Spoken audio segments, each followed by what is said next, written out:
Hi friends, இன்றைக்கி ஞாயிற்றுக்கிழமை Sunday. பாருங்க மக்களே, 2 கிலோ வரும், ஒரு 1.25 கிலோ பக்கம் வரும். காலையில் மணி 10 ஆயிடுச்சு. எனக்கு ரொம்ப எல்லாம் மண்டைக்காய விடல, வெயிலும் இல்லை.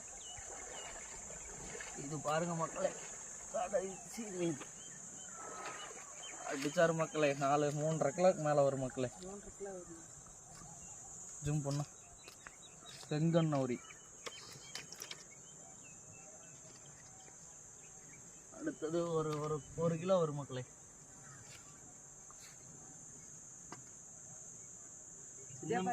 அவ்வளோதான் மக்களே, கிளம்புறது. இந்த வீடியோ பிடிச்சிருந்தா லைக் பண்ணுங்க, ஷேர் பண்ணுங்க, சப்ஸ்கிரைப் பண்ணுங்க. முடிஞ்சா ஒரு கமெண்ட் பண்ணி விடுங்க மக்களே. ரொம்ப கஷ்டப்பட்டு வீடியோ எடுக்கிறோம், ஒரு வியூஸும் போக மாட்டேங்குது. சப்போர்ட் பண்ணி விடுங்க மக்களே. அப்படியே மீனை ஜூம் போட்டு காமிச்சிட்டு கட் பண்ணிடலாம். பக்கத்தால் வந்து ஜூம் போட்டு